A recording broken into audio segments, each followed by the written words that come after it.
ye because Ashanti caucus wo na woda wo ma no ememe nyina otia wo ma no mada enti enim se obetima ye e de na animanim ya mu de igu akwam se be am be unite mo caucus no na saa se twitwitwi bi ne tension bi amanfo keka se aba mo ntem no mo timia ka bom na mo ye adwuma 10 months ye wo mo nimu yo e think the person the correcting certain impression the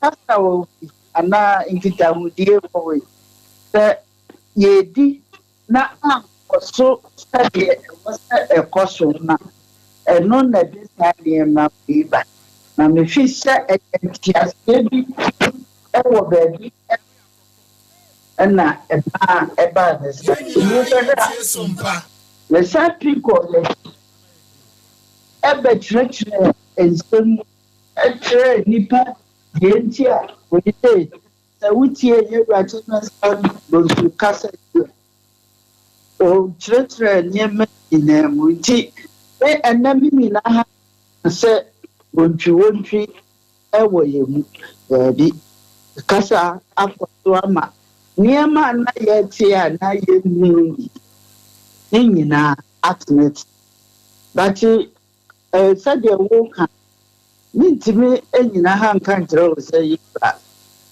jo say ya die ntina na wa dwumadie bebre ewo ho onu say otu wo leader ntinya say mo say ana ayira say ewo this before no na SOMPA FM no okay na emu ye anamu na yetu se kasa no eni kitam cost anko yi atmetina na se adamu ni se ye be obi bia yetuya and obehwe anko an de akonya enti ye meti say ye baye said ye baye breaking the eight ade enkoso enya dadi nti ye mfa dadi nipa kas enenent nti me ya sha nyina SOMPA asa ye tene ya enka ebi ubehu enra also wa parliament na effect ta ebi akọ so amanyo global ku ha ye end o amato kuro mu said suddenly na ye ya ba se ebi mu metra ni na ebi mu kire mu say yewra are na idusu ba baby obetina brani esi it's an addition yeah hwe na me no specific that yeah but they made any hope that the hwe abum and couple no why side the bra by particular feelings SOMPA FM and what here they make it so that they purely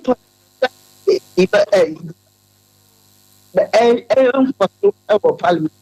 Ghana for the I was in back at the yes, a politics, a free, a baby. Indeed, the Hunia I never that indeed,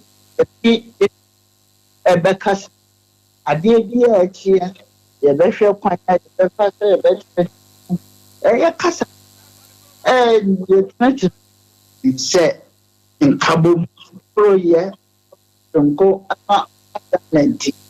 You bet you. SOMPA na yes say yebeka ne se honorable Alexander Afeyomakins and aba be ye Minister for Parliamentary Affairs. Na also a leader of government business. Oh. Okay.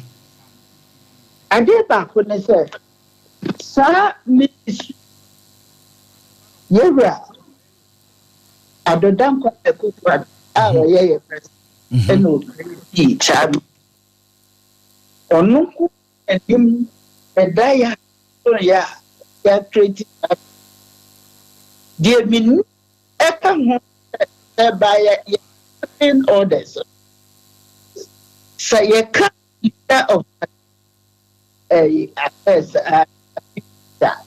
leader, the majority side, the only majority side, and now, only this majority or no, they are responsible for entry. But in the of your study of now, me, I get the president. It doesn't go with automatic that. The direct of the president, and it doesn't pass on anybody.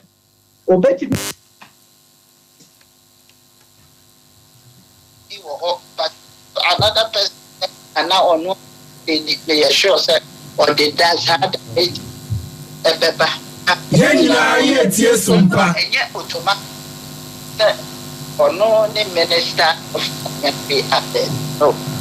But as for leader of government business, yes, and Brano, and Mano, and I feel Missy Catabia airport. The deputy majority chief whip, the patrol designation minister, you were chief whip for the majority, sir, and you were deputy whip. The patrol in 50. Okay. The deputy whip, son, there's only one. Okay. One whip. It's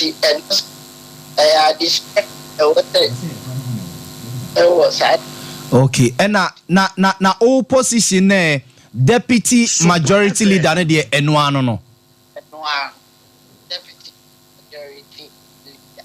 Okay. No, the whip system, no, and now for that one, almost a whip for the and rather on only on the chapel or direct. Okay.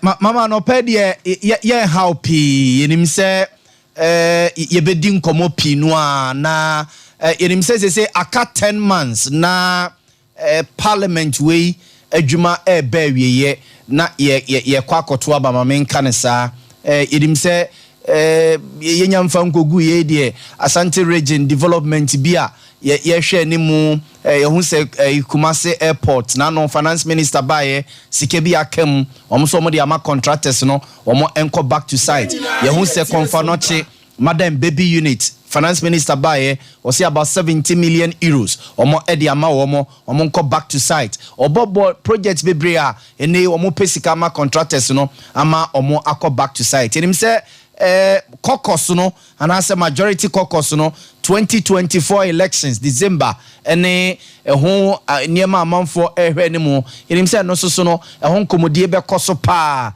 or parliament ho no mo ene mo ne government ene mo new leader of mo party vice president Dr. Alhaji Mahmoud Bawumia enti ebedi ho nkomo na eja asanteman so ye first share of that development no so no eja mo lead ama yensa aka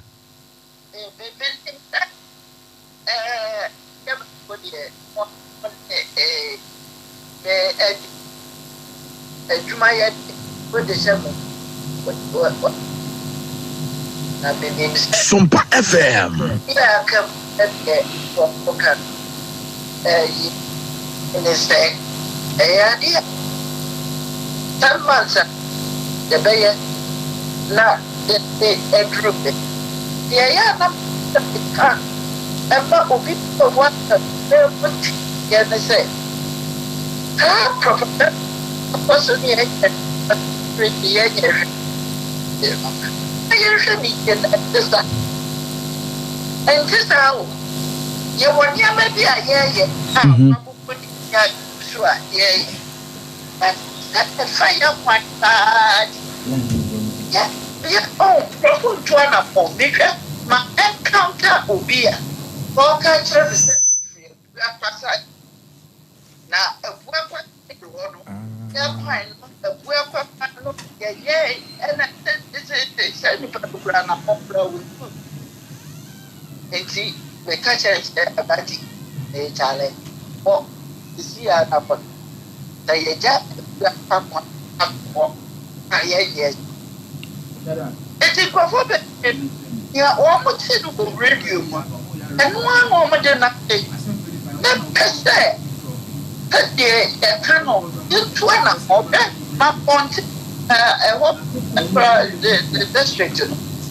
Then be a performer, but in the oh, my boy, the Busway, baby.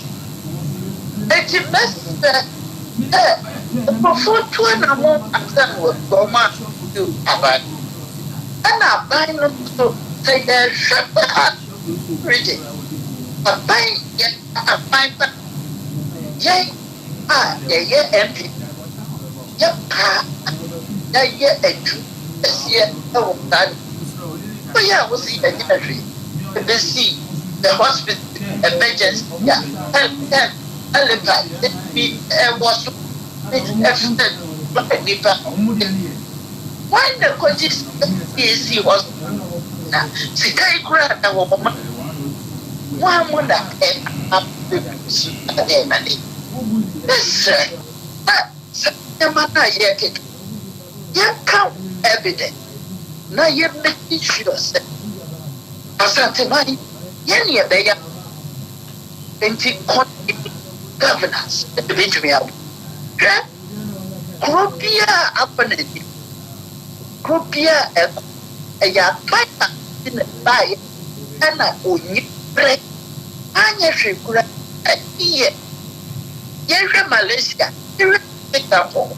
A corona and walk up the dinner. In your back of what's up.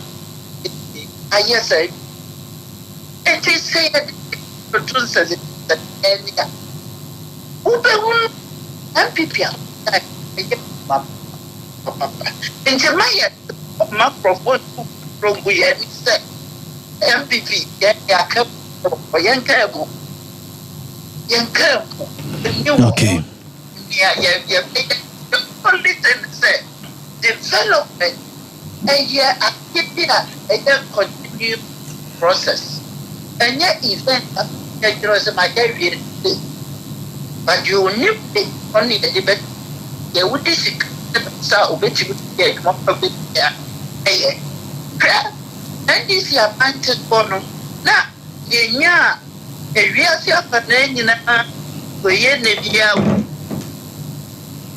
And so, Shabbat, don't you could see it. Yet, you might grab it because doom so.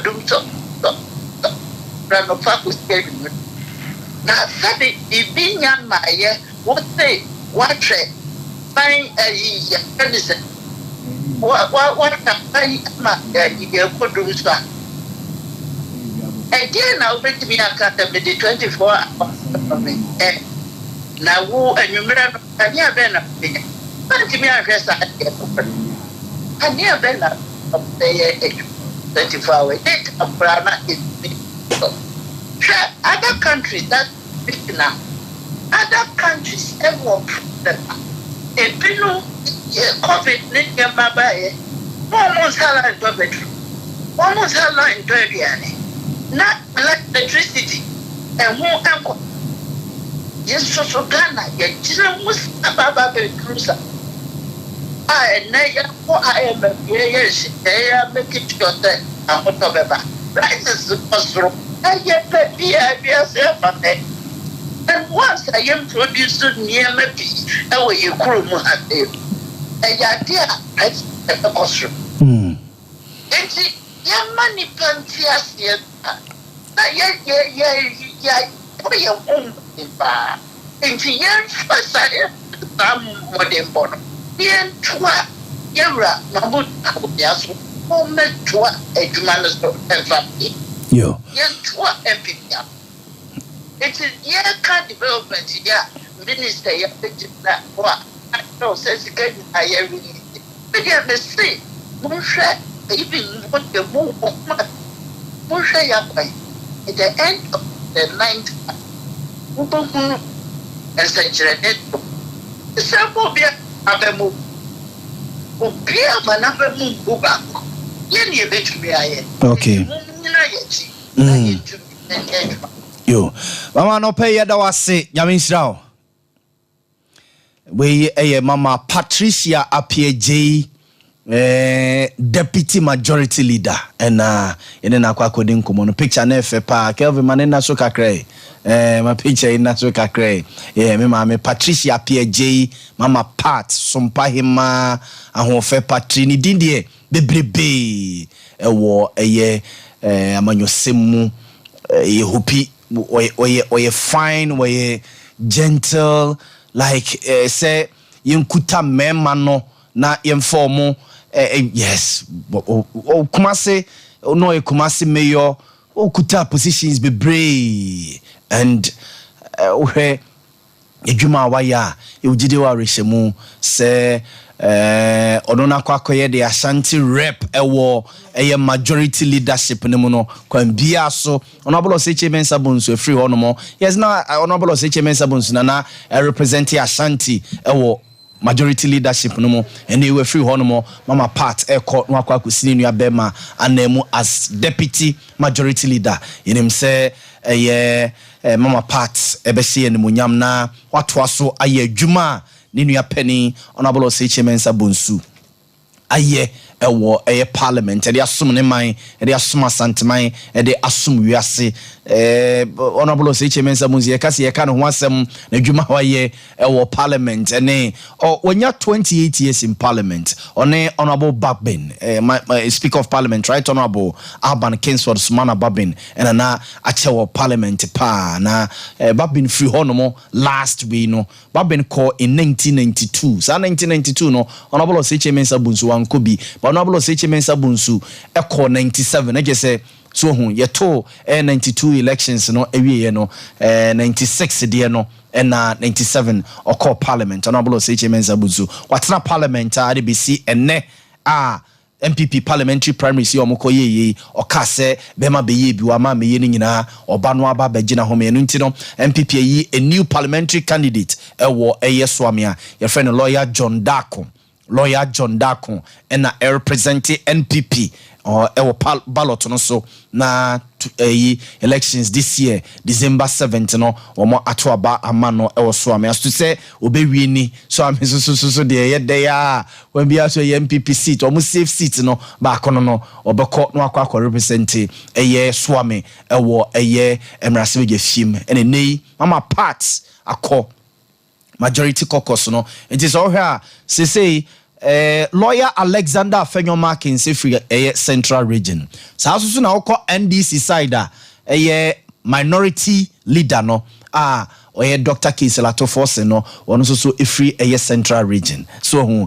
it is yenya central region for mienu central region ni na lead the minority in parliament and a central region ni and a lead the majority in parliament is no akaya emra honorable Alexander Afenyomakin say kasa no o ka kira to force say o se ne boss ato mbeka isa interesting ade no ato no kan no so onka biu eni wonka biu o se ni nua ne boss onka biu na honorable Dr. Kiselato Force so no e ka kira ne say omo ne oso omo ye bia de Boamah democracy tumpon o mrasebe gefim ene Ghana no one more ebeye enti so I hear say central region for no and lead both the minority and majority our parliament e bi say near NPP aye omanya regional balance ewo omo leadership ni mum if say so call a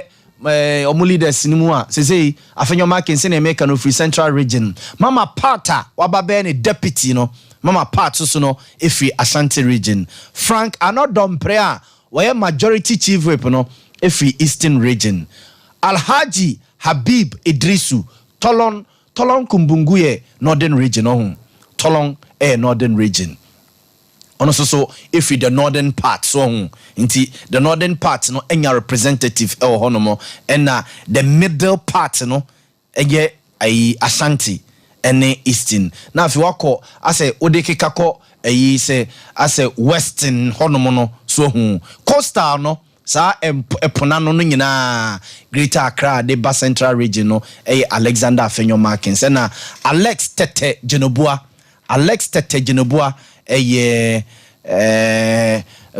on represent Western North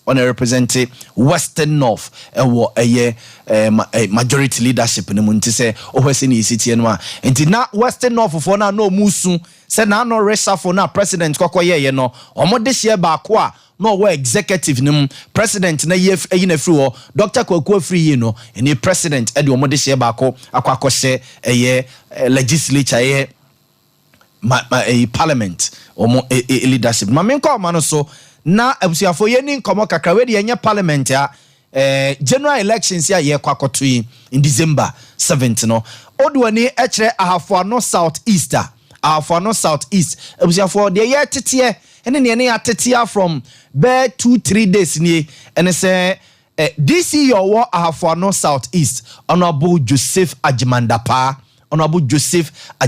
busianfo yate se oko independent obe contest elections no as an independent candidate e wa Ahafo South East busian ye ne nkodi nkomo. Honorable, good morning. Good morning, sir. Now who ye there? Yeda erade ase se ohoye anope. Honorable de ye titie no kre se Honorable so no ye DC wa Ahafo South East. Me a former DC. Okay, we are former DC.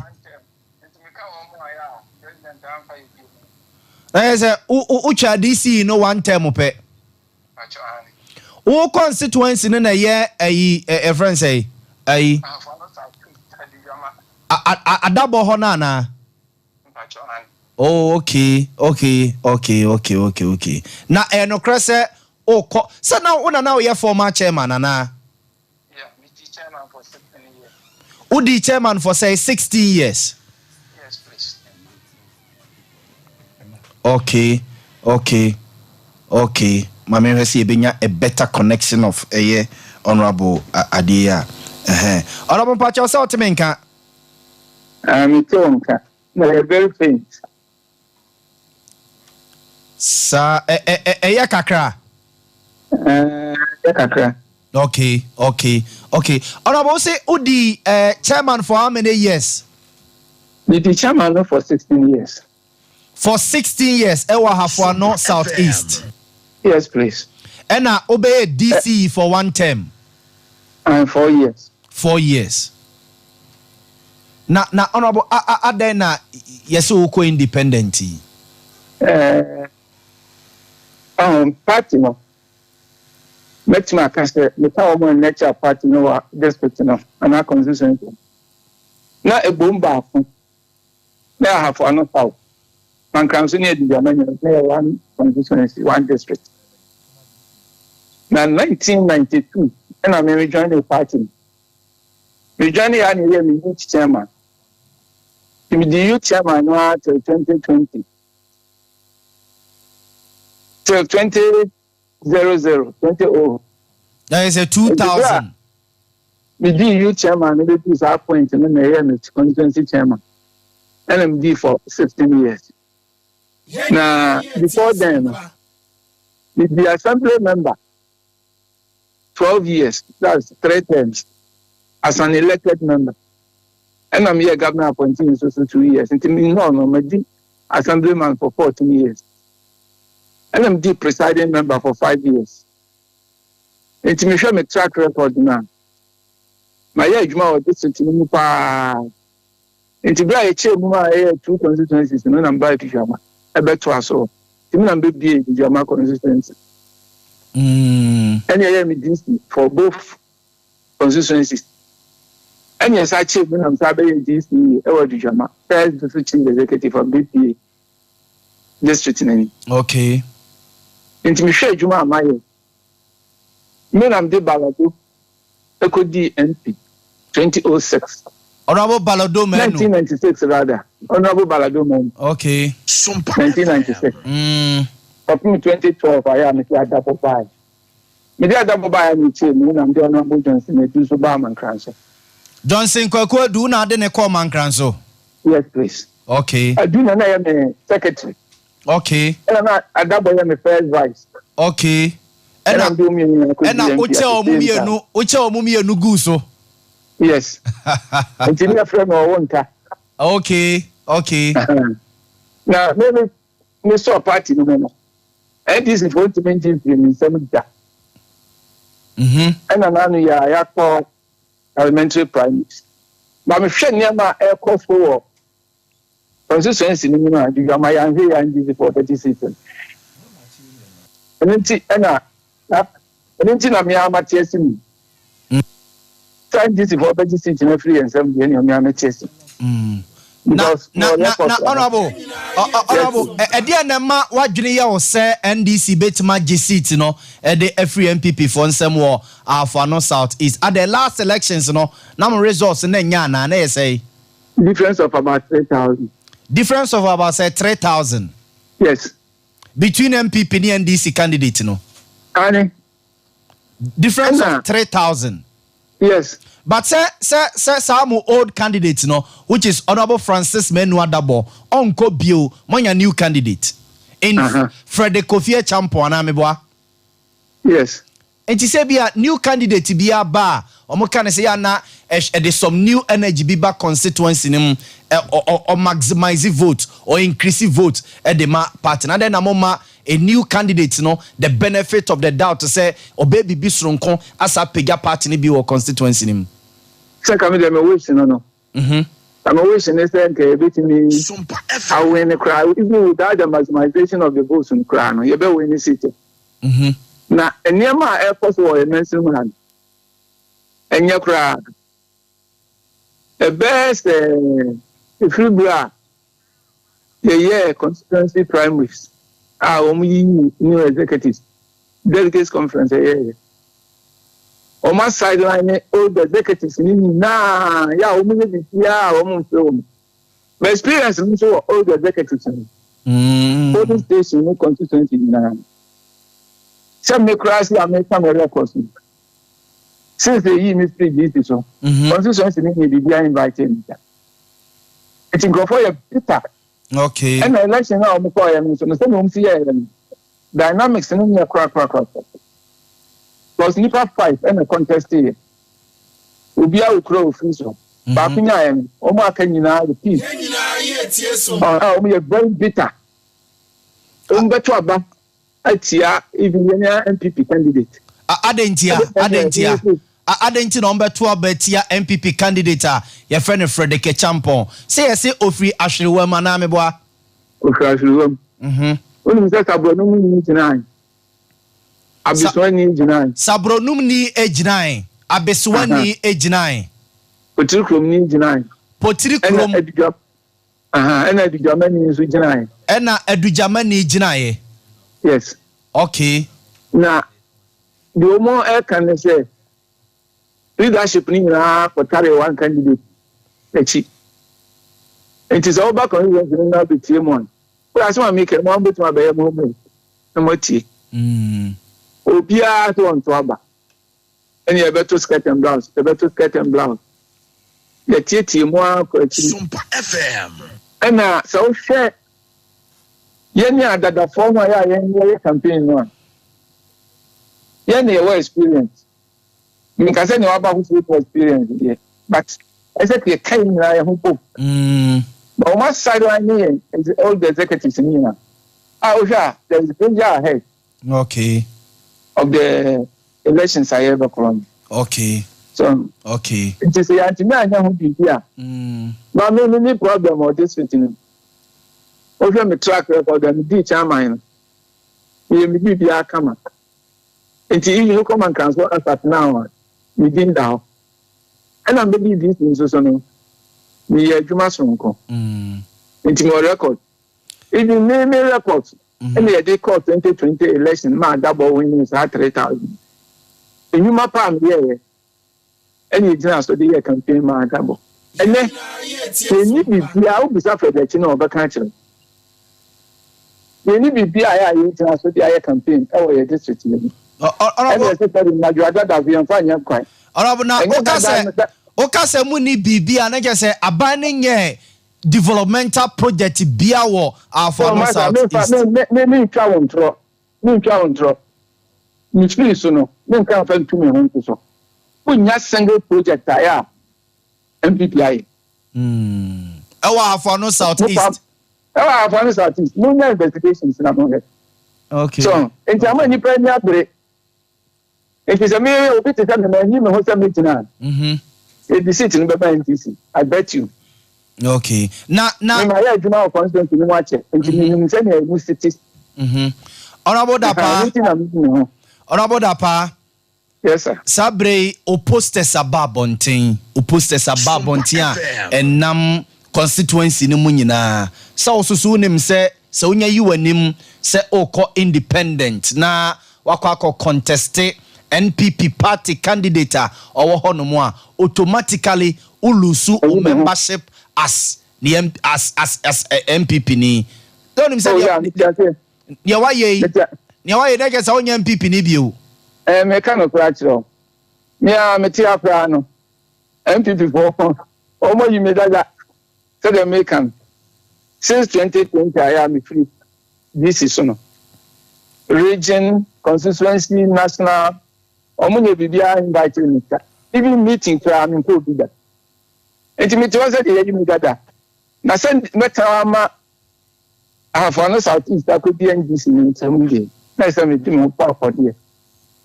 There's a free party no man free no 30 seats no that. Enti dia wo say no say who save MPP party ni say be ya omun lose constituency no ema NDC for. Who save constituency no. Okay. Na say mo party mo ya mo parliamentary primaries wie no omote reconciliation committee me kai say Ashanti region krade yem papa SK Boafo ene lawyer William Kusi Dominion Chambers omo nyina wo committee ne so a omo ehyiehia ba bia me na se Paul ntiase ene yaudie bi wo amanfo mu no omo ehyiehia amanfo ho adem ho no no omo enhyi amo ho omo ma ho ene mo mehia e omo hia omo amire bi ne mo ho che because obi am friend and I mean yaudie am bi ko me de agempa and na echo because me say me na win so me de balaja for 4 terms me de adune adaba for 3 terms I na me ade ni pikin ko na me ko win amanfo say me buy ni kwa ya from me say o mani ji ho say me no be support me almost the whole district and not the whole constituency and I pay ya depend the time so be 430 so person be confirm we saw them titi me okay so enti wo de ni die anya ho keka na me okay mate na honorable amanfo yaudie ya wo kan wase amanfo kire se ase yaudie bi wo mu one Akufuado ya wo yi wadie as DC one term no yaudie wo mu ena Fredachi ase small boy obedi MP no na ase saa ne ma ne mienu na bia ama yaudie bia ba wo mu ma ena ama wo yesa omo kika saa asem no de asem na obeka de a kire wo mu anya no kre Akufuado study excellency I'm going to be DC. I come see you for one term. You're better no I am. Into me your deal, and after the children, my father, who is an over country or bar or for contesting. I'm not too much. And catch it and say, on shut that, and you will be a new or district to new PD. delegates to a bank one in me and Fatima said, Mimico, so I'm Timon. Some day could jump on to say, finding Nimuna, or things will be any power or more by business. China echoes with the whole district. So, and in the popularity, now within the executives to a bank, delegates, and yet outside the delegates. And only a problem. And you know, let's say, oh, then I said, I do Johnson, yet need to be news, but I don't know, sir. I'm Smith idea. Into if you grab in other, I saw be lose this, I don't know, I'm passing above me. Na Honorable Joseph Ajimanda pa manfo sene omusi nimo na wo fans bebrebe enka fa fancy eka oba Fredekachi ene wakola Fredekachi hyewyem na enka fo wani monyam no eko efa manuel ana no na me catch them say obi a here my assistant so what you say constituency executives on one side line me region national Every man says I'm correct campaign. Almost preventing me from going the other thing. Achi. Okay. Yeah. Ntebia unyanya attempt na senkwa ya attempt na nke bia nke kwan no omo ebebia ma wana. Na me na esa me attempt.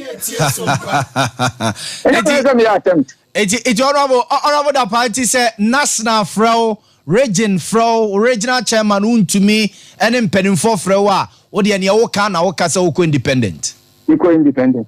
Bibia ansesa wadwene. Bibia ansesa man.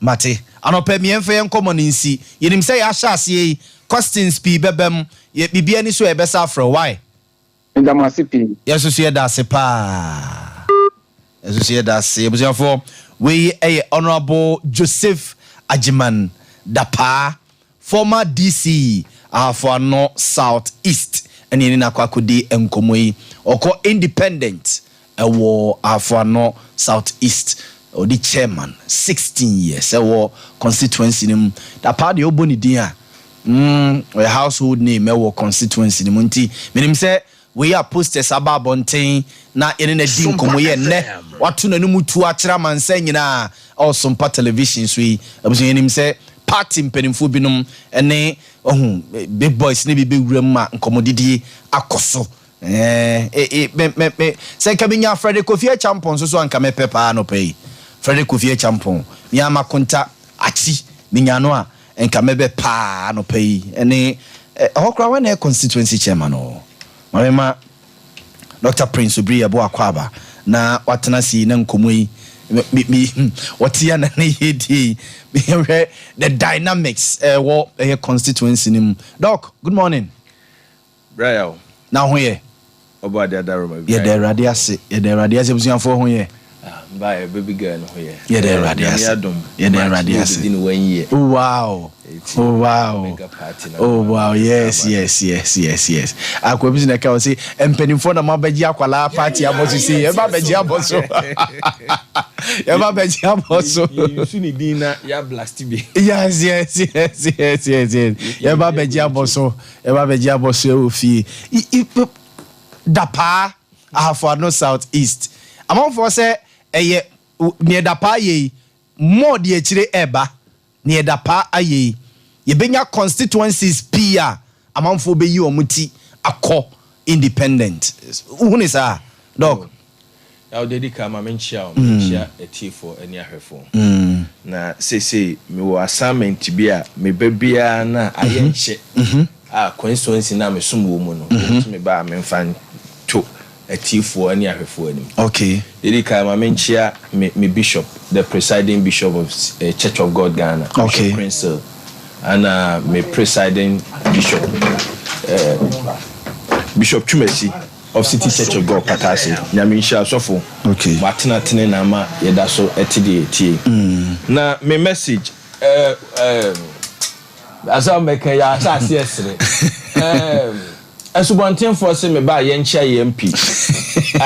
Honorable Asenso Boachi. Honorable Francis Asenso Boachi. He's a fantastic. Matisi yesi mo kwan bi say is it say a kwan bi wo Kumasi Gesi ano. Yes o mu dwi o say de ana meboa.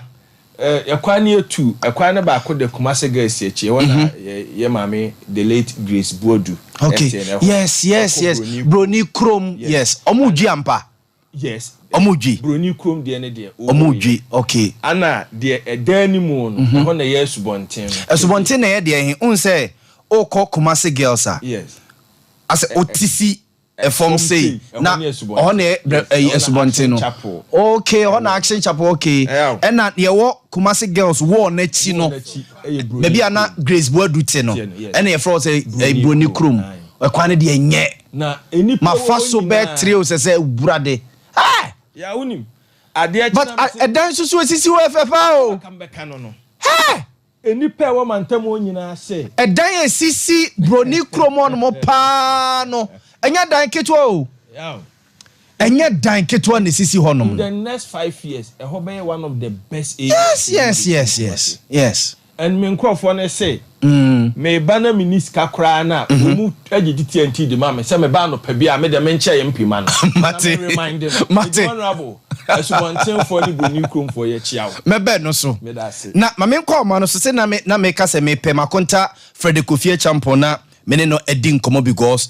mentiase se dapa ebeka se oko independent or constituency onum yeni nkomo kakra no pay Kofi good morning yeah let's say Eradi adom na also so yeah me adarum yeda Eradi ase anopay yeda sorry ye from enra and na ye titia anopay and yeda sorry ye hu se nokre posters bi unity war ahafo no southeast constituency honorable Joseph Ajimandapa, former DC, former chairman or constituency nim or say oko independent candidate. Anope ene na kasa wa confirm say eyampa oko na kwa oko no office MPP be lose seat no elections yi eno nti oko to save NPP say be ya omun lose seat no to NDC.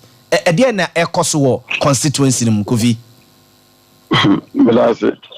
The kind of what I also know the parliament friend father straight because no pay wa catch say oye ne ba oye na kwala oba na nche ofie odi wadidi nkomo bebre enti asema okay ono akra wa confirm do kan na no kre no bia metu party mu bia no the kan ko fie ni position in fact the major and among and they said time party really power crown and conform was say me cooperate DC for some political reasons mean to mean come abonting but about no first time here and say me kono in fact me kono didn't pay for the me kono no catch them so no ka say interested yeah I wanna if you want na me drop idea no say me to one more because chamada pass so interested o papa de na papa say ade na akopɛ no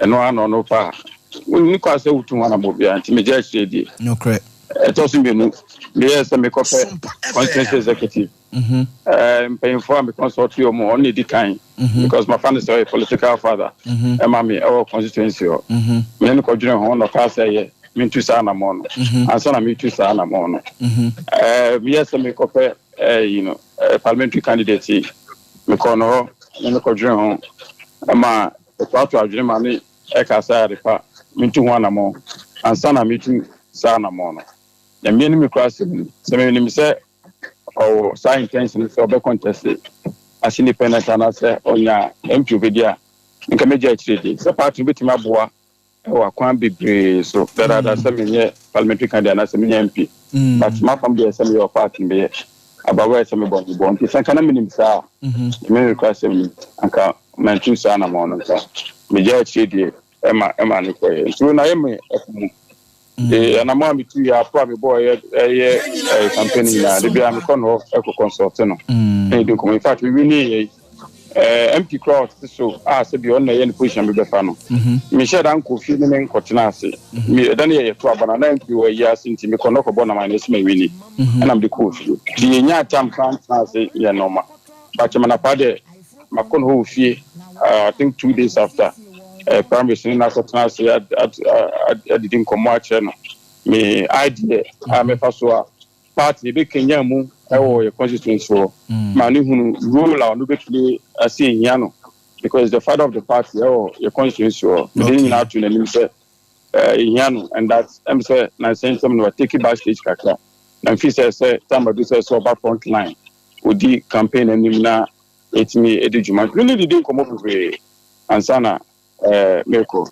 na fi titi sansem de say so ko independence na yema ya ayeminya kaka ntimi penfo bebre kasa ye makwa akudu party penfo mo won kan na so omone ne kasa na me me so obe o sa intentional kamekwa no kamanya kamembo bi asa mebo bi aja kamebo obenya so papa ya de na wakesim na wo na mu ufi kuba so na we campaign ma no so no anti me dey atupin for him say can community kasa but of course or adults na you know na afana dream say no professor here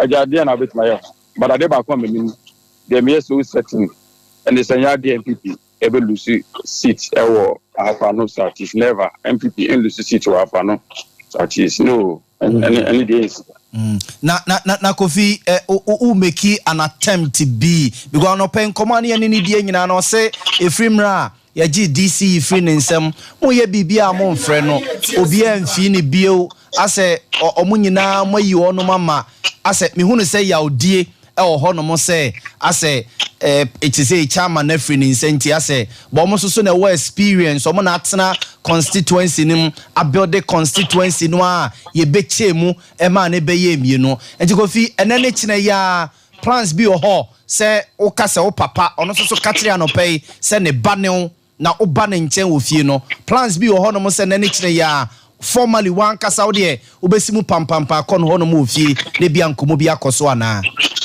me my family there major dey say obusana ko beka achiro ana make say yeti we ko an pronomantia na makache party regional chairman makono akobon manie semibodi a me makwa akoduru yenu apanyini cabinet Japan na cabinet Japan because conference meeting me fan say okay you know one of my godfathers so makobon manie also ni beka sa me ni people be adin komo a say omone bekasa okay me na no brother no kra no me ne appointment na can be coffee but now so nya ho won ten okay time now go finish na ko no frame no na me say me san ko no so ade asa nti enya yi me no kasa no akwa me ne chamada pa ekasa okay am ya say o si da me nya ho me mefi ne entrance okay ne komo si ma fam de metu wana mo ba say party na fam say bia party bi o mo mfani no man de and all right so between akasa but when you say party nyam na medi animu ewe mantem me na no ya ne to abayi me as parliamentary candidate no correct me ma fam dia sem ye dia ono a tomada pa be di da say me ma fam dia sem ye dia me ye se bi o me nye party chairman but afi bia ndu a me ku fi ko anko tia no ko mana fi chapa okay so no na me bia na mo bia me to party bia no wa me di si no okay odi kan no kwa na me di kan kwa wan sam na ko di nkomonti me je menini say anka mayi musa in fact me na me kese me wini parliamentary candidate kwa makone na kotrase acha na how here me here no our campaign be and how important to be a role be play our campaign in don't do be one that say me as an individual there anya dey mayi ni mu ntima chen say free no normal ka to support party me na no ye ba be hihye we don't an advice any experience or your man tem no and I district one I constituency one no the nyina about to be ntiana mo esi to there yaw me ma kisa na mo no but of course an individual with adult separate or no taking decision there's probably very little you can do about it but then can into an morning ni pakasa de metu wana mo wa Kofi me no mienu di wa dance so se ne o ka se chairman dapa godfather or constituency nim se ekoye se party mpanimfo anye so quick na omone na ni nkomo bigo anopa mi bisa ne say even if national executives ebem even if the regional chairman ebem mpanimfo bi ni di nkomo still ano independent na no beko e no say ane final but me feel say nipa de obi a won ferry for en chairman dapa obi a constituency no ntimi ebia entoto ni influence ase our constituency nim nti we dey besra mo say quickly ebia moves bi e wasam ye bia empanimfo no nyane ne nkasa ya mo ntu ho na mo na ne kine ya se be ya because ni mu odu ana meboa Oh, but the medical catcher said MPP will not lose our family service. And then the mechanic. No politics. And meaning Macron runs. And I sent Macron runs severally. Macron runs and I mean the mortise on grants. MPP will not lose our family service. And they lose it. Even and I'll have a bump informer. The bump informer is medical catcher. I catch you with I really you marry very far bon man my co-party chairman or my co-bon man the regional chairman okay but as a who say decide and we decided so obey the obey no and then you know only bit match there but as I'm papa multi okay this is naked me no as a for no me tie na mo ese me to me 200 mo nti se bi aka so mo nyi for no no chawanda party paying for no and they be agree on something na omo agree ati Kofi ma na wase agonja ebe kasa why me wase pe yo me da say Frederick Kofi champion ene no edi nkomo anopei no nyina e constituency friend is afo no south east doc na ye hye nkomo na se de free hon no medical chair we dey achia yes Asensubuachi Francis Asensubuachi ezi oni mama kasi oni option so ontima anya hwe kra the constituency bantama de o see you feeling the handwriting say oye road minister so the road minister no 1 month kra o say you feeling the handwriting last week me clear strategy na yes Amwakwata yeah and I'm saying this on record with national television there's no single road what the constituency mo yenye de yema asphalt and also ya award contract it could trebia ye de no the abeso so honorable ye kwai na obeya oni option tete no no magu asphalt wo to dada nti me de ya me ba no pa bia mechia kukua de asema jaw kukua de asema jaw se to na sesa mo me ba na ma be kan joy mo kukua de asema jaw eti hweye mama asase gima kwa aba no ntenase ekra asase good morning yo morning na hoye o nya minti ho ya na so e erade adom NYB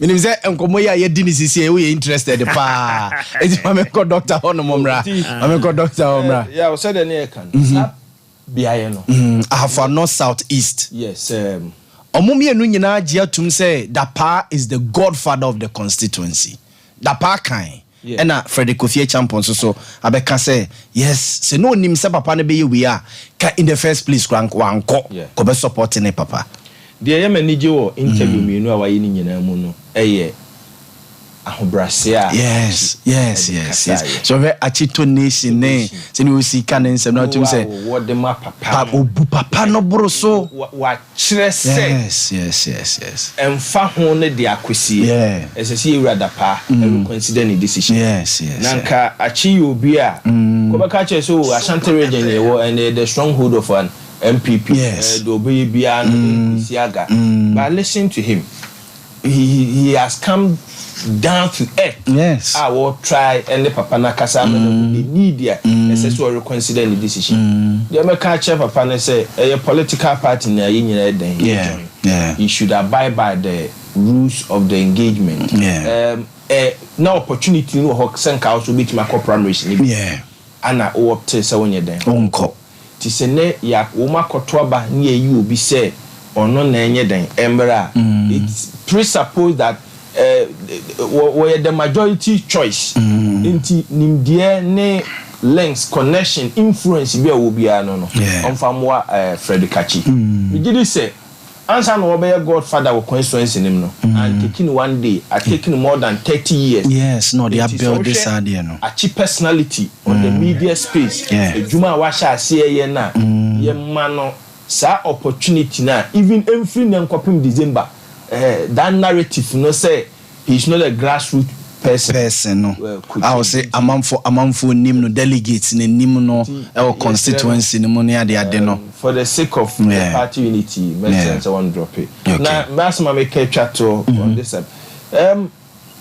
yeah be ko December 7th we be sisi amount for predictors are the and say bebre besisi wo constituencies ni titiro ni Ashanti region e beja independent for bebre just prepare that e bedu baby kwa ya ba ye nka ho asem bi yes you be more constituency be edin but what say amount for the din komo me kan say ye wie omo primaries no ano oman hene ne one gentleman be ewo Mavis in Cancer Board constituency, your friend say, Secre South. Secre South. One gentleman be called primaries nibi. Office say, as your friend say, is it Canadian? Nah, very finity ye. Or ye need din come on, has say, a monoso so kind said the course no, then he anye home or be called independent. Emma, why press conference, and the idea do a constituency a declare say or call independent. Inti.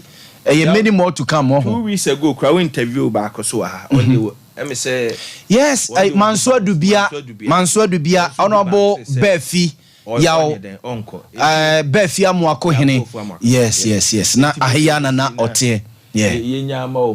How events will unfold. Okay. So that would be my comment on that. Okay. As I say, Kakrebi on Yekosi. Independent. Mo party ni many more to come on. Yeah, mamencha na mencha ahwefo ne yatiefo nyina. Ye hwe ne mu se Patrick Etua esoso ebekan ho anopai onyamedri nti ye hwe Patrick Etua nim. Na mencha mamponfo ja omunti na yati baabie. And of course and so na engineer Benjamin Arthur. Now na kana sa asa voje betina see you Fair Wages and Salaries Commission. Me kwa Accra na oye madam for pa. We ni papa. Fine gentleman. Yeah. Fine gentleman. And then na me 1 week. Okay. Di o mampon. Okay. Nti apon se apa ya ko bona fi. Okay. Ina ya ko shene de. Oh ye man yako. Independent dey. Are you obi ama me message ni sisi a Secre South asema na eken gentleman no ko independent no yesi ni din de Opoku Fufie oye ase boys ni feeling ne kakra o constituency ni Opoku Fufie Opoku ya ma mente wonka but is he yaw Chrome hasem no obi so be ko kontokro no wadi Opoku Fufie sly Opoku Fufie sly now what do kunim as kontokro candidate ya it takes a lot ese for me na MP show the way uti famina MP no ono na oye MP ana ofunu se because so a anko yama so he got the sympathy of the people in the constituency. Okay. Nti na sem no chap be quiet this area Joe Wise DC famina me frɛ ho say we ni ba miensa obetimi aka say they made the case ya ka nyina nkofo ko amuntimi ne hu Enti asase mammo 1 minute sa nkofo ni na so mu free one zone no yes omu free one zone I be kwai ase amansie yes bosume frɛ ho pam enya easy enti za wo me de maka so ya party ni na election no okobi ene bia ne ma bia nkoi na afu say o challenges are there's always tomorrow. Obi abako election bia no be lose no. He may have 1 or 2 issues bia officer anko yam na also kan wasam. But the number say pen forward in course me say obi aka na sama. However, said the only issue ni say bia issue ni munyo do ana woni case no. Man listening ears. So obi kana sam na odi yaw.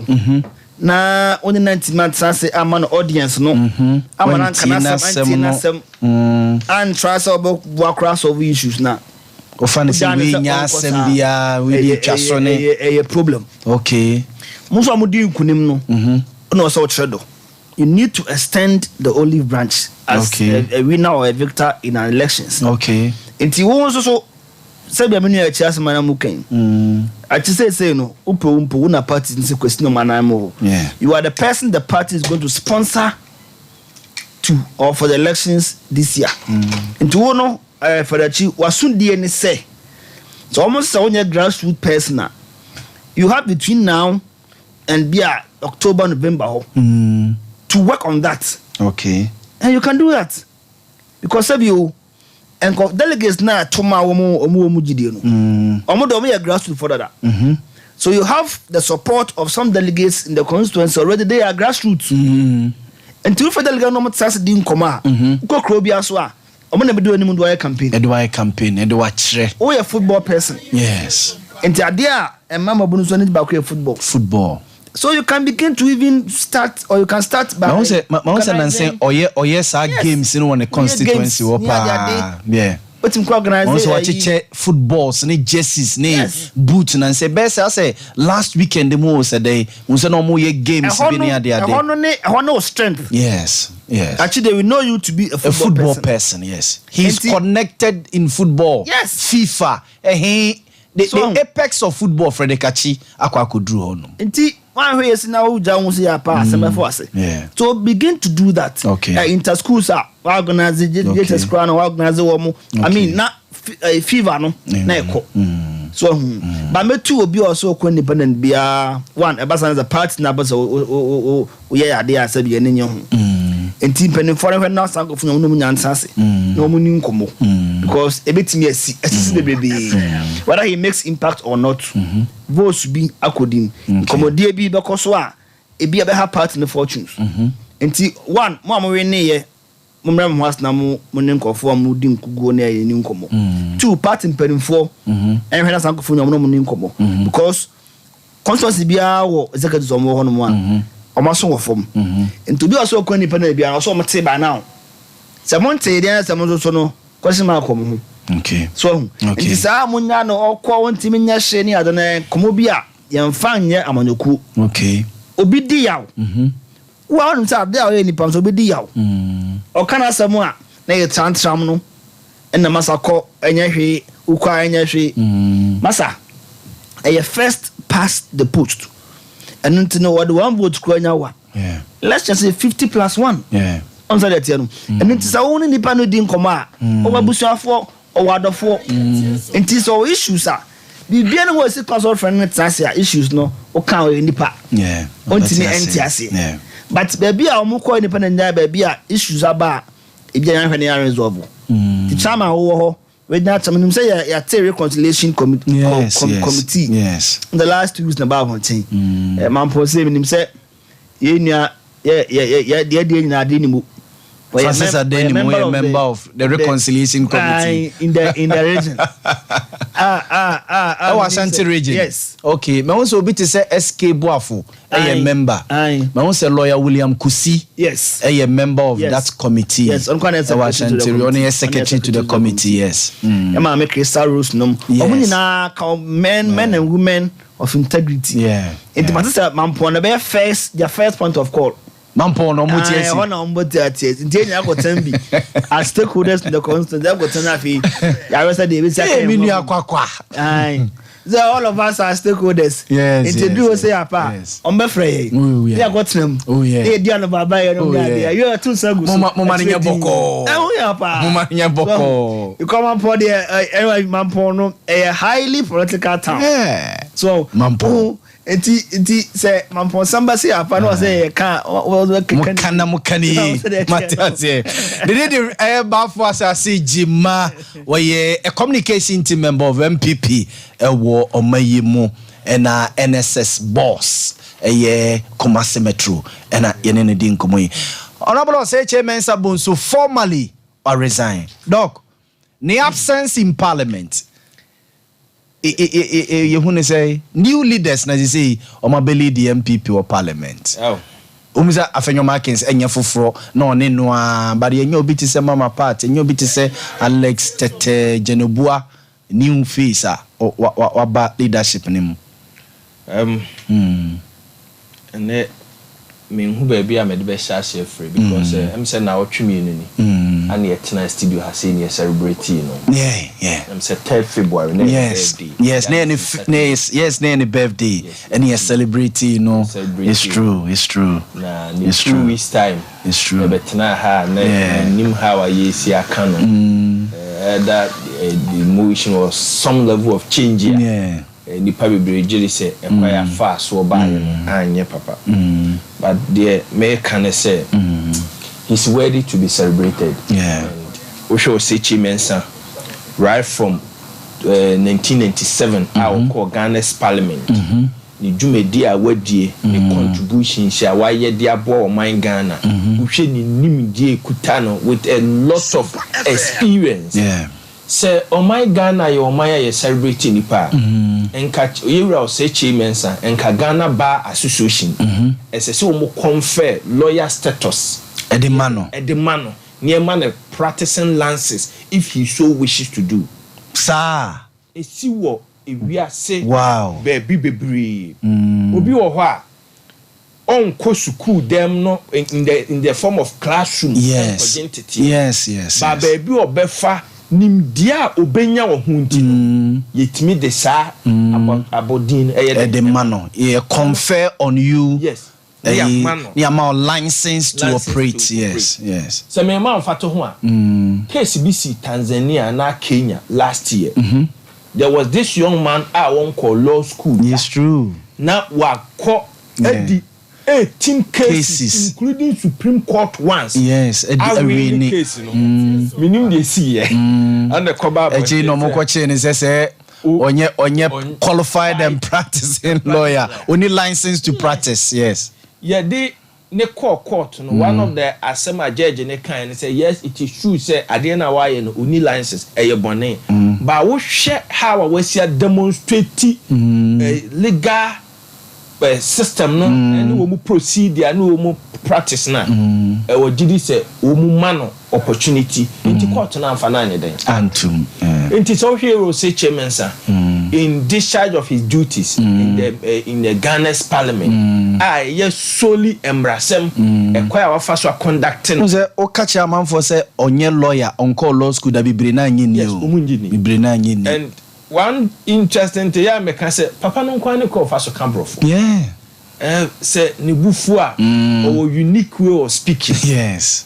On the normal day we will some and so it's very very unfortunate but it is expected say if we are say edu baby a say be call na be den change na we share our pay dues. Only unfortunate thing I want the whole changes in me e kwan ya process no e sha ase no e bia yet abontin we may not have the opportunity to know processes your course but the few things in about public domain from baby I met here I feel like they could have done better than do me then no so we share a day before say all because we resign no mean person ever press conference than you Joe Wise Joe Seusu blessing are all catch we are seeing now say they are not in support and they cannot be bully or you should big yes me jidi say I say nobody outside parliament and be to change leadership like where some you see no more facial expressions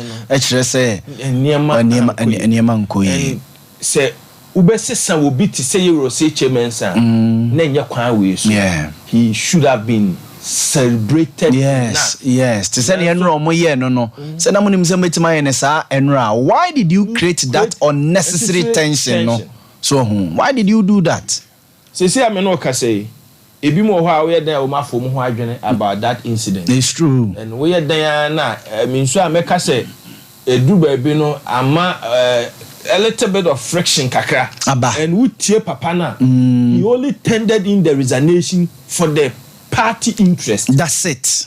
Sebe family was say chairman ama niema nko makotena me baby and utie ni nsemo he knew say there should be a change. Yes. Because on parliament bill and party also more prepare life after chairman Sabonsu. But e bia nenka easy thing e bia no atu kwan e na mo yes ade we won achi mo no kra mrake ni nkomo me nyese nenka next time as a party in power we niema bi say a enya de a esop eboa bebre I think that omun sesa approach no okay I can only wish the new man say Ghana for su the same thing no mode ye NDC Haruna Idrisu ne edu baby kra na Haruna Idrisu e kotena Collins Dauda akonya so ho na okotena day oba parliament no omo se onkotena no se me se mo giade na free me nsem ya na metena te se na eche mensa bonsu de ne so koye okoye okotena keti amo na akonya so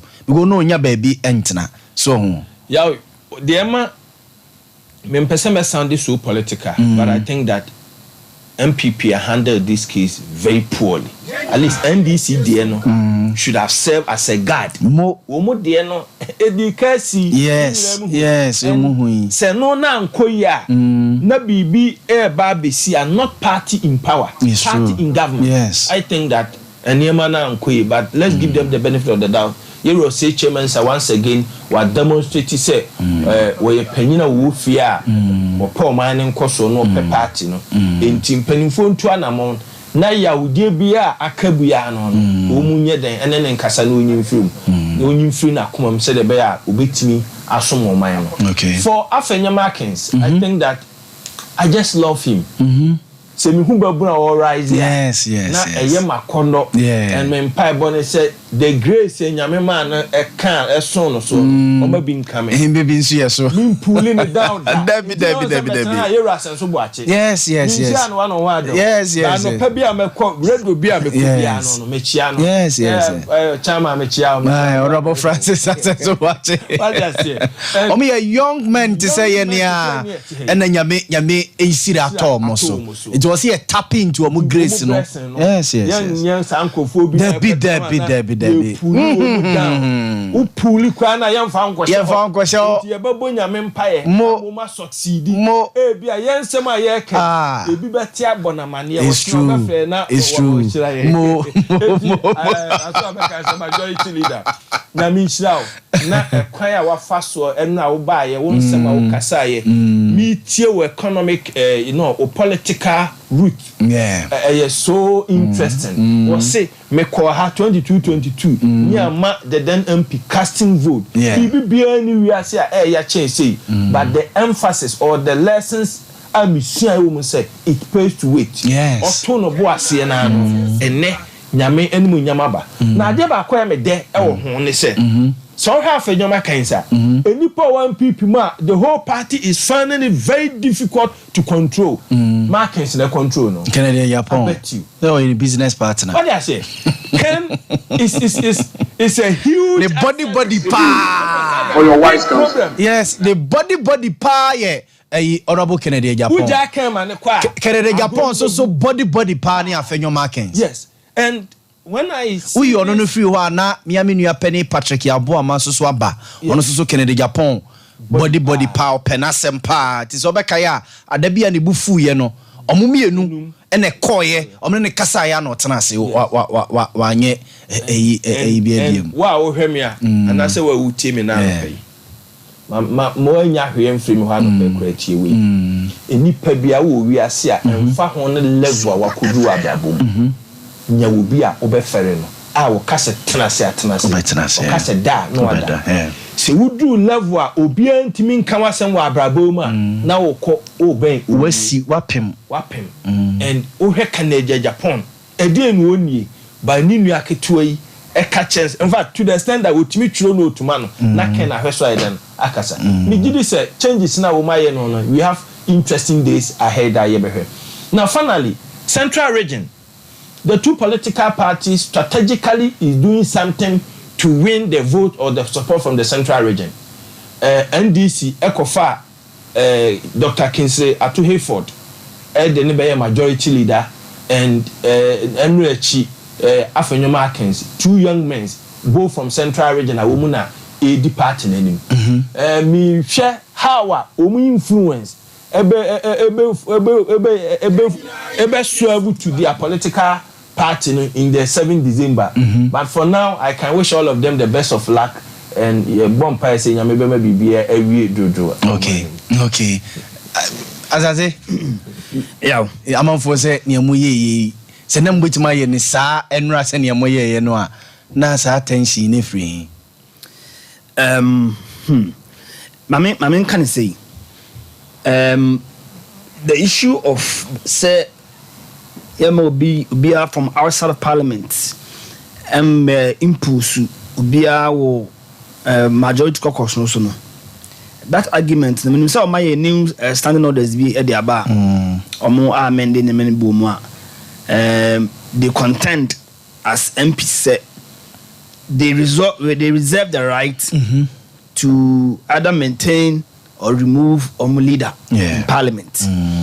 But in an era, the wise can was them say will be in Fabontin and for measure or Moko. But I was say a thing never been so I say.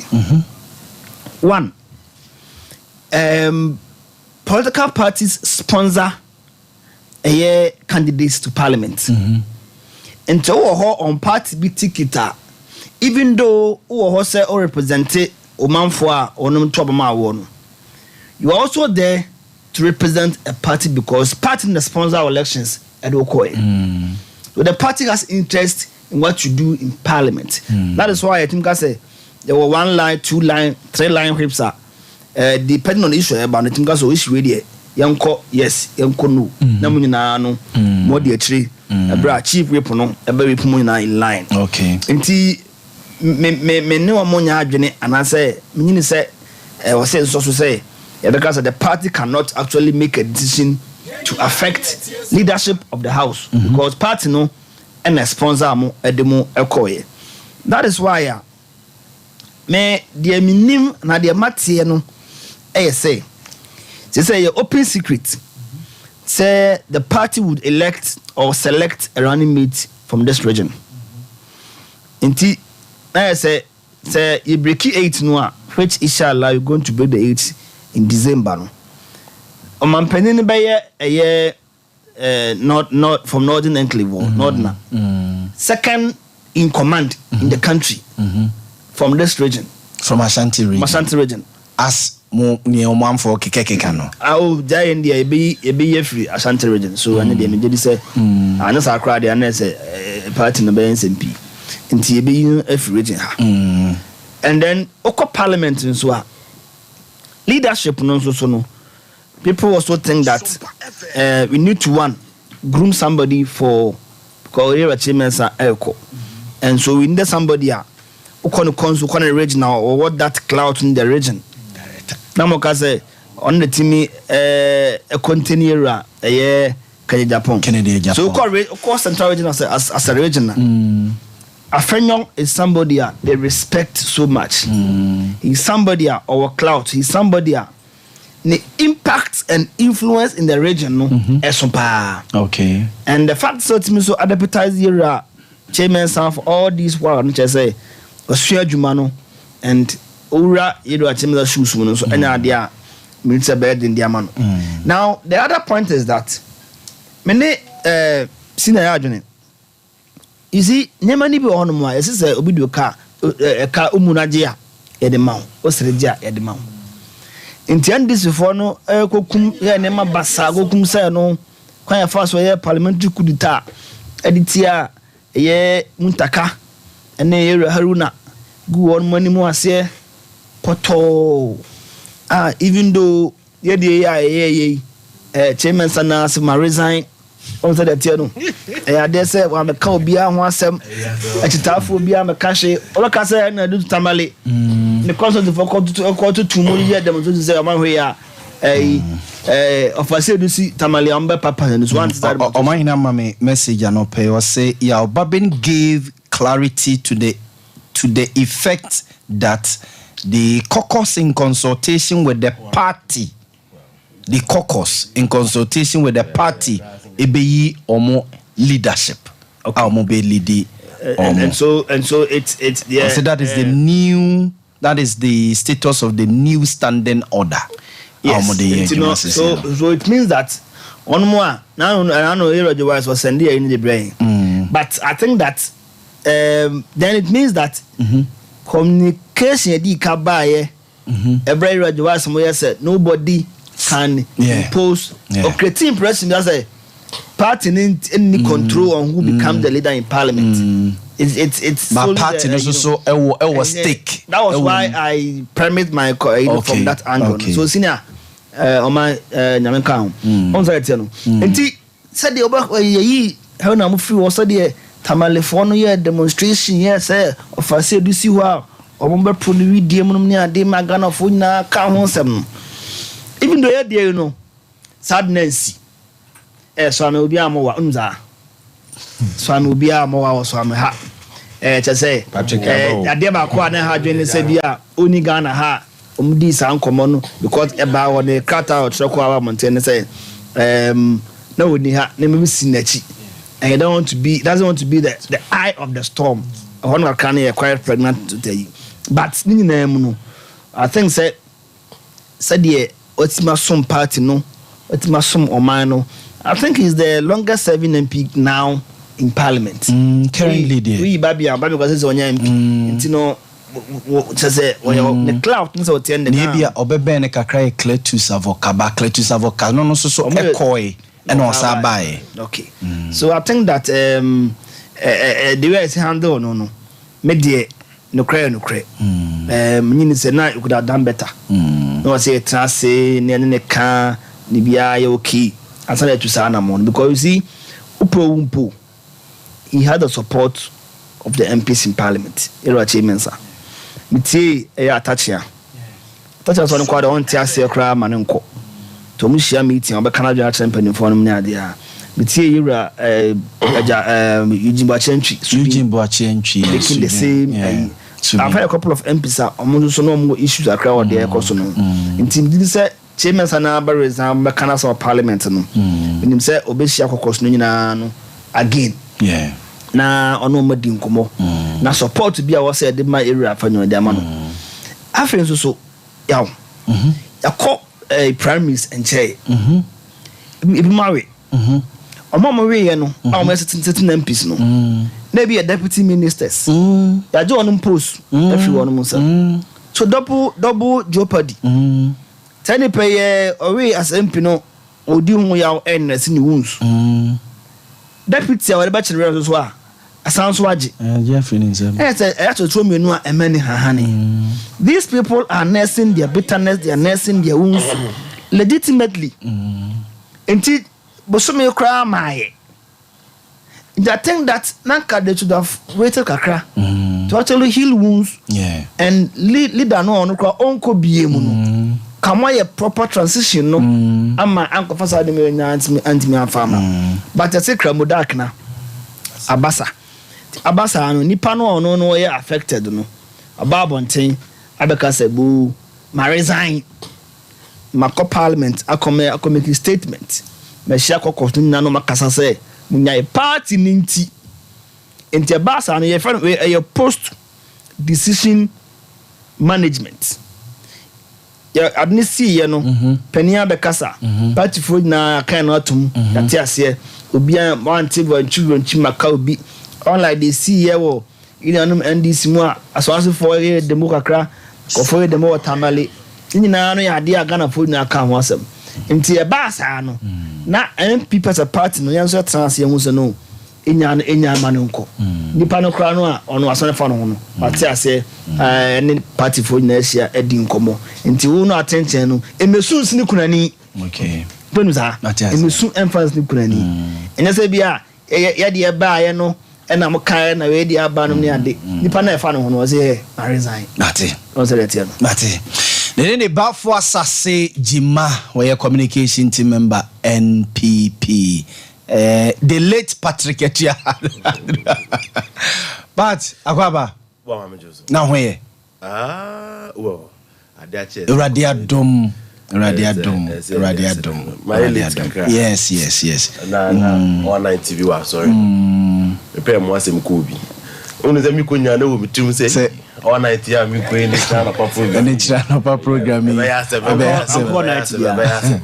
oh Patrick the church boy oh man I was with him yesterday hey who tell me voice to cry I was with him yesterday evening yes around 7 and I'm John Oko now oh yes and time to say 7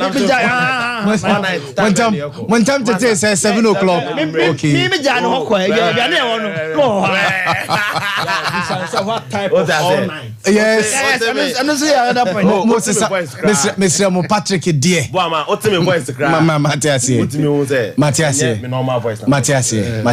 I'm ready give it chance many tea and o say mesre oh master no the country was there I did some sell or what there's a asana ma call to esa hano wa onua na be osa wa onua na be osa eti as many tia na me say asama ba but nyame adom tama akedi na yes SOMPA TV sure oh 1 minute ga meeting da bibi ye di nkomo mienu Afano South East NPP former chairman our godfather of the party eco independent candidate the person of Honorable Joseph Dapa and Honorable Osechi Mensabunsu the resignation and in semwa didi echiriba ya nra formally or the koto members and him say or the adwumana to onom new person eba yeni nkomo anope well ma mencha na mencha timi obri obo and as Jimani penifo mu hwe nyina every nti e beka say we stand on all existing protocols me bana metie interviewer oni Yerada Paye and mesasu tie interviewer oni achi want achi there because of media ntino ye nyina no relationship e ba me hu so okwa MPP na em yapa ta yapa say oboye to afachi e de no ko be ko na minim say mo anye fast oh you see and kamushim na ko do stage bia as a political parties no mo hunting obi na o pejane se bibi wonimu a na ma approach no bia na onye order politically inclined na ko match say ka senior prince obi yebo atie ki atwa application to join NDC okay na nka no ya ne be kan de na 2 years NDC opportunity say no bia na kenya no but as because politics na go do bia you need human resource to do it and a game of intelligence. Yes. We smart guys. You really need them. Yes. Smart. Yes. But on the high table, you need people with deep intellect. And people displays them. Now, what is something you want to check MPP? I am Yapa. And this is for your smart because there are certain people when they are coming up. You would me who's any power will be doing. It's true. So straight away is for a political party. It's true. Sabine ye okuja to say okuja to mu nyina na nkomo ya kwa MPP. Sam George no ye adwuma of former Vice President Aliu Mahamani officer na meboa. So making profound. Oh yes. Sometimes as political parties we should scout this say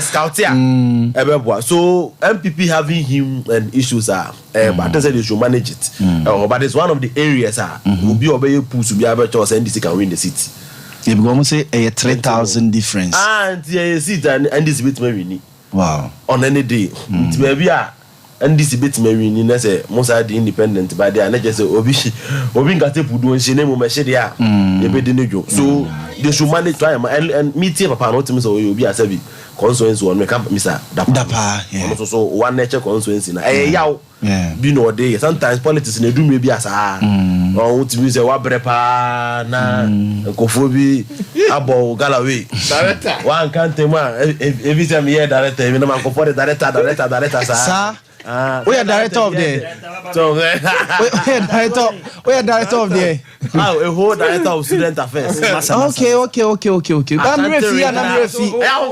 refi director of student affairs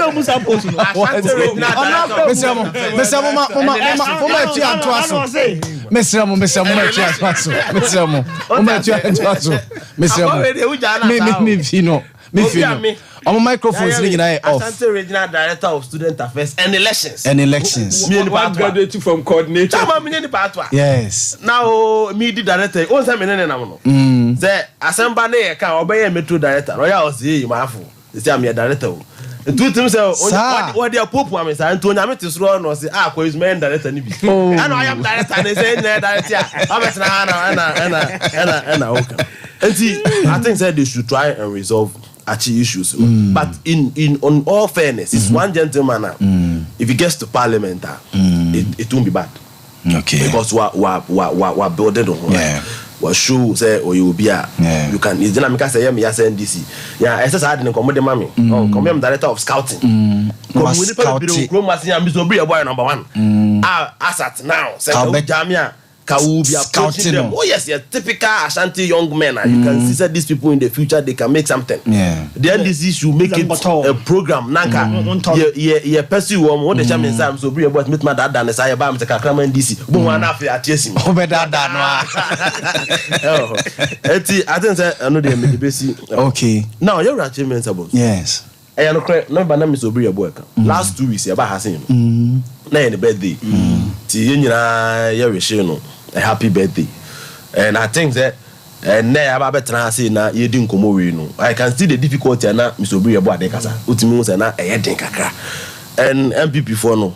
Yes, inka edua anansi edi ewu no. Ntekuma antanasi ntonku. Was anansi edua wadi ewu enum se edua we na anansi di ya owu ye no. Ne ba ntekuma onko tanasi so dada. Dabi. Ntinka o nua ya ade a. Nanka wa hweso na ene bia hu no say e chia no watene no. Ebra NDC changes parliament. Of course, na change no necessary say say go na bi matena ho 6 years, e bi matena ho 12 years. So as a party politically it makes sense e beka say the same kakra. E man ni papo so emra na yenhwe de ebeko. But the way a manner e call you know, some of us have said say we could have done better. Okay. Oh, that's it. Okay. And the buy MPP for much your boss as I see Jimati hey. Cheche, the affair no more the propaganda room. Your mama pay how do so as them. So guys uncle. Okay. I do so your mama nenya fine. And Muntaka your mama nenya fine. And to mudi this uncle money nyina wie ne. Ade chen Yakoba say Chimensa bonzu dia so aba no. Me buza as Jima. Na na do so ni Chimensa bonzu nya fine. Chimensa bonzu so MPP for penasem. Jemen Sabonso so omotano je so mopenanim kura ahwe mbe so mugunanim ase so enkoma omudi ye no and ayi wakati awdisi ye ayi wakati sesi awutie ayi wakati once ma wo kan nyina it is coming back to you nsema enkoma awudi fa Jemen Sabo e fen say Haruna Dusu ho no eno na ma na Ghana fo bi so buta say eh si asesa obi necessary pa ko won pa bonini oyobi ogu party no oyobi on pe blackberry asem dia ene kwan amofa so a yewura Jemen Sabo so ono anya ni pem see how see from no enye nipem eye yaw bi ene ya push obi as a wa push nipa no to the core no so awe ni ho ahwe ne reputation otiwe Pan-African Parliament ECOWAS Parliament he's a colossus not only in Ghana in Africa and in Kofi Parliament already on ankasa onabri on this enkophobia on betena ho anormal quarry ono ankasa as form say parliament no onko which is another positive thing we should encourage other senior members of the house say do rebia you should be able to assess yourself and see say my kuna ko do here me ko bi he did that and that is a very positive thing or here and think as a party say be better na ye any sumina so the chairman Sabon so aya man MPP na se wo kwa na hwe kwan anim guase a any say the most afaso amode eye na say nka fe say nka both house kra NDC ka mo twan amani twan time wie na house ni nyina yi dey asi wo na nke bia mo yi documentaries ni presentation bia wo ye o parliament na mo wie na ka na ye ne ma mo ye o parliament na ka mo de citation bia ma no what as like as say obi so ma ye nipa no ye ma ni hu ansa ne akoya statue asini na so okay. What I say? Nipa na wo wie no. So ma kwaya statue asini na so check kunkun bo kwala to na me nkyire nesine na so. Na David nipa won kwa wo hu se ote ase kwa ye statue ma no. So what I say? Enti ka ote ase ya ka what play in the role of parliament team. Okay, that question was na ka ye dey celebrate no. We dey ya hu ni sa abo ama. Kwa yo mo fa asa papa ne dey abufuo e resign ye no. E say bibifo mo ye fasting na otwe miensa. Omo fasting say 3 weeks. Fuo de omo de aye Chairman Sabonsu no. Ko trase no aye hon kra. Opposition mu makwa awie. Oye hon a gabo no be firi 1 million ko 2 million. Yawo na Chairman Sabonsu de be ye hon keke. And tete say omo twa fa. E be free say 1 million. Ni bia abone omo aye Chairman Sabonsu. Na otwe miensa obi anidi no na omo ye fasting sire Nyankopon so betimi de ache omo. Because say the was here tu ni ho asi woni ahofama ne niam a wa ya ama party na.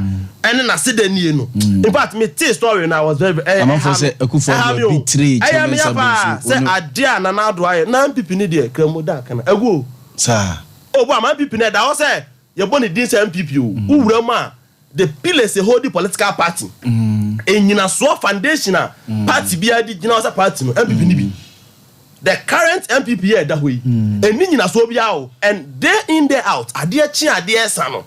Oma yiro omo ho na dwira na omu dwirigu na udru opposition na person o se sha na abon so adi boni enema na na do ne na pamfo eye party no a obi a tinchen ya omuntimi nka a omunyina hwe na na do na se ya na o se party no for the first time you to see alanchamatia mane de so a wafa abafranto a na no kran se ohun opie simontin so a hwese de nipa si alanchamatia fa yes ene alanchamatia na mon kran nipa a Jennifer it will take obi a on person obeka no kran no dada no politically to say Alanche Martin onya impact in 2024 elections. I just saw you obi a opesa odada ho wo MPP ni and opesa odada ho na abeka sa Alanche Martin onya impact. Clearly o sha sie say the water to ne niam ne niam a waye no. Obi a odi amanyosem achi no follow politics bia be kire say you have an impact. Say onya even 100,000 votes mpa it can send MPP to opposition. Okay. Because the difference between NDC and MPP has always between 300,000 400,000 in an unfortunate system and a bit matra and this last week 500,000 yes from etmikwa could do 45,000 you know yes is it 100,000 or say nanado yeah. So difference in it and so those two political parties just one issue to say the mami who this kakugu passing and don't want to do opposition Matiase. It is a unim sa otutu ne ma tutu ne ma yi na vesa alanchama tiafa e de number bi na otwa MPP nim say the MPP na say agija na dan kwakufu ado tenase na wa assess no as a president no her party a president kwakufu de ma no any party na da ho antia na nije mate didn't the Patrick Etua didn't the Patrick Etua de ma me pa ne de ma ya ni MPP no kramoda akina dafa didn't the Patrick Etua were director of student affairs Ashanti region and elections okay student affairs and elections and this Ashanti region and the attending came doc mama samra ohonom NDC a policy dialogue and NPP any omo flag bearer a started the campaign team or the atuja the manifesto committee or the the full list nyina ababonting e bi kire say as NDC ya chedodo only amount for ya adwene sa the next be 3 minutes ya monitor 3 na ya fa konti NDC policy dialogue versus Dr. Alhaji Mahmoud Bawumia ye name ni team nyina how they hit ground running empanifo ne bu be say say ya ma mo che e wa adwaye na ye ne huye na emra so say political parties no ebeti de Ghana for pese you mo ye man nye de wo mo dwene say ye den even though edu ba bia in terms of leadership ye you say we candidate because who ani so ade hunu bi a pese o man ye den e man bem dem can in brief na major mo ne say emra so say national development planning commission on mine ye 40-year development plan. Yes, I see man ye duma. Okay. So what the reason why there's so much unfulfilled promises within the political space? Man ne Ghana for any ye see a betwaba sane manintia. Obia sorry no tenasia or passama or bekadia to any penny timama Nigeria they say adie we die ebeye. Enti the two political parties they move around. No more per messages. Assemble kwa na meka ebeden ebeto asomo. So memo example the 24-hour economy. Nan can shed that main focal point. It was an interaction between the former President Mahama and Guta. And will make his statement. Then they saw that point, you know, heavy. Then a team was assembled to think through the 24-hour economy, come out with something. And it's one of the fantastic ideas. The very week now, President Mahama, making that statement. Vice President, that was the same week now, Yakotoaba, the first official statement of Okano University of Cape Coast. Now, Omu be Habo B project. Yes, the blue economy. Medase. Okwa ede asem no kan project a okwa kan was blue economy o tenase hu ya na amfa if you what blue economy because amfa completely died out tell me person me kan say wo mu sori a wo mu fa message ni kakra bi no mu dia beto ensuo nani test waters no say enya fawia then they go back and think through it. On the whole, make us say it's a very nice step or good step, and then this year then take no so siki for broader consultation. Na woman who kwaya umbefa so prosecute agenda no. We wish them the best of luck. Yo, Dr. Prince Obriye Boani yeten en kana mamenko ba for asase jima hono NDC policy dialogue versus Dr. Alhaji Mahmoud Bawumia campaign team manifesto committee. Yes, quick one. Mamin share me Derek Omampon Hodimedi, Derek Michaupi. Okay. And then credit MPP NDC. Post Rollins no. Ya bo from our elections. In fact, on record, the first time a certain president or record the second term or lose over almost 1 million votes in Africa yani man Mahama Sar brutal defeat. 2016 elections. Yes, elections. See that. So man penny our second time no worry I been see that. And the votes na the two no Ghana has been see that for man penny what akunya so. Afi kra ta man MPP kra na kalam say some bayan kofo bu afu ya kra no. The BTNDC mpma hanum ni akiri. Enti mo de mo na mo we ni amo bra mo ho a kansa mo a am da kra bia we ni. Enti mo man ba bia mo ntia sesa. Obi oba kan say mo say oba che dwaya na bia we ni hu yi. Mon ko he bia na oba na twa he dwaya hu. O man ne kura say oba che dwaya ne na o she dwaya ho do mo kan ni sika.